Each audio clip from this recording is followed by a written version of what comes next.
नमस्कार। Online class में आप सभी का स्वागत है। आज हम बीएड सेकेंड ईयर इतिहास शिक्षण शास्त्र के बारे में अध्ययन कर रहे हैं, जिसमें हम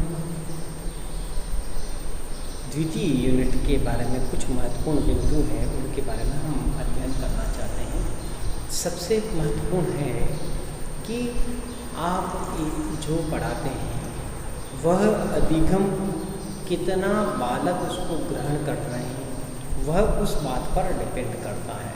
अब आपका जो पढ़ाने का तरीका है उस पर बालक के ग्रहण करने की क्षमता प्रभावित होती है, क्योंकि मेरा पढ़ाने का तरीका यदि सही नहीं है, मैं किसी सहायक सामग्री का प्रयोग नहीं करता हूँ, तो बालकों में इस कार्य की रोचकता बनाए रखने के लिए हम अपने पढ़ाने के तरीके में सहायक सामग्री का विशेष रूप से उपयोग करते हैं। तो आज हम इतिहास शिक्षण में सहायक सामग्री के बारे में अध्ययन करेंगे। इतिहास शिक्षण सहायक सामग्री, और इसके माध्यम से हम शिक्षक अपना कार्य आसान कर सकता है। जितनी सहायक सामग्री शिक्षक उसका उपयोग करेगा उतना कार्य उसका आसान हो जाएगा। आज मुझे कोई चीज़ पढ़ानी है, राणा कुंभा का जीवन परिचय पढ़ाना है, या राणा कुंभा के बारे में पढ़ाना है, या कुंभलगढ़ दुर्ग के बारे में पढ़ाना है। मैं कुंभलगढ़ दुर्ग का फोटो ले आता हूँ या मॉडल आपके सामने रख देता हूँ, तो उसके बाद में मेरा काम आसान हो जाता है। बच्चे इसको देखकर सीखने की प्रवृत्ति ज़्यादा उत्साहित होते हैं, जिज्ञासु हो जाते हैं। तो आज हम सहायक सामग्रियों के बारे में अध्ययन करेंगे। इन सहायक सामग्रियाँ भी 3 प्रकार की होती हैं। एक तो सुनकर समझने वाली, इसको हम श्रव्य सामग्री कहा जाता है। दूसरा होता है दृश्य सामग्री, जिसमें केवल देखकर ज्ञान प्राप्त किया जाता है। तीसरा है श्रव्य दृश्य सामग्री, यानी सुनकर और देखकर ज्ञान प्राप्त किया जाता है। तो इस प्रकार तीनों ही सहायक सामग्री हमारे लिए बहुत ही महत्वपूर्ण है।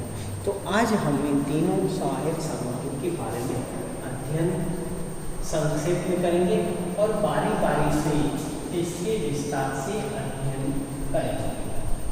पहला है श्रव्य सहायक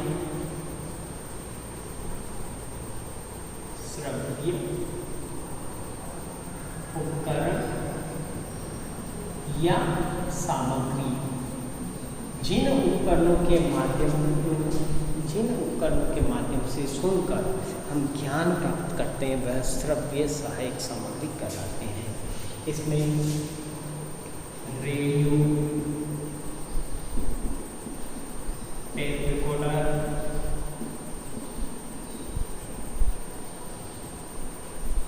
ग्रामोफोन,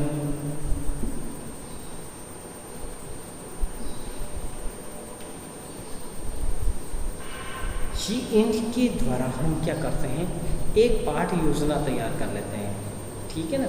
और वह पाठ योजना, जैसे इतिहास का कोई पाठ योजना इस प्रकार की है, और हम तैयार कर उसका ऑडियो तैयार कर बच्चों के सामने प्रस्तुत कर देते हैं, जिससे बच्चा सुनकर उसका ज्ञान प्राप्त कर सकता है। इसी प्रकार महाराणा प्रताप के बारे में पढ़ाना है, बताना है कि महाराणा प्रताप के बारे में जो कविताएं प्रचलित है, जो हमारे सामने उपलब्धियाँ और जो गाने हमारे पास में उपलब्ध हैं, उनका संग्रह करके थोड़ा उसका संक्षेप में कुछ भाग बच्चों के सामने प्रस्तुत कर दिया जाए, तो बच्चों में इसकी रोचकता बढ़ती है।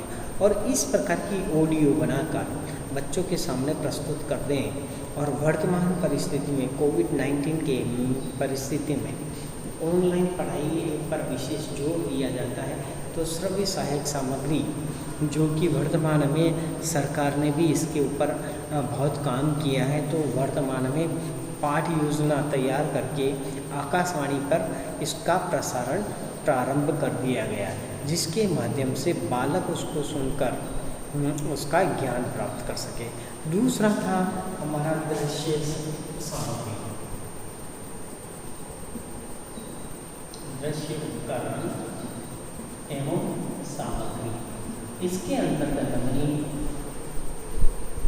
चार्ट, चित्र, मानचित्र,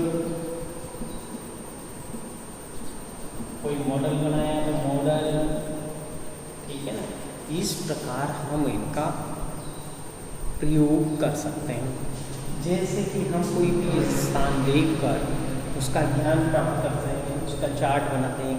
जैसे कुंभलगढ़ का किसी ने चार्ट बना दिया और उसके सामने प्रस्तुत कर दिया, या कोई फ़ोटो फ्रेम लिया है, उसका चित्र लिया है, कोई मानचित्र लिया है, उसका मॉडल बनाया है, तो बच्चों के सामने इस प्रकार की चीज़ें प्रस्तुत करने से बच्चे में जिज्ञासा की प्रवृत्ति बढ़ती हो, वह कार्य आपके लिए भी आसान हो जाता है, हमारे लिए भी आसान हो जाता है कि हम उसको बहुत ही महत्वपूर्ण ढंग से सिखा सकते हैं। फिर तीसरा और महत्वपूर्ण आता है श्रव्य और दृश्य सामग्री। श्रव्य व दृश्य उपकरण व सामग्री। इसके अंतर्गत हम टेलीविज़न के माध्यम से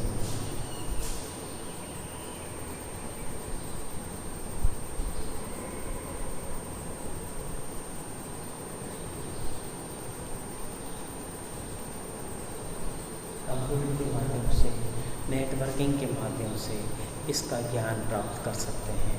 और हम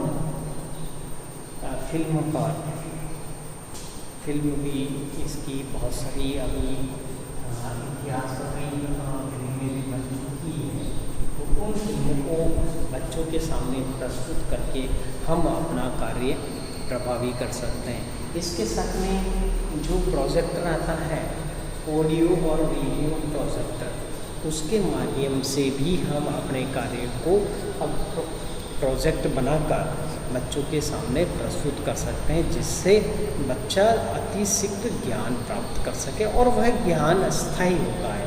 तो इस प्रकार श्रव्य दृश्य सामग्री सबसे महत्वपूर्ण कड़ी है बालकों के सीखने की। तो आज का हमारा ये टॉपिक यहीं समाप्त होता है। धन्यवाद।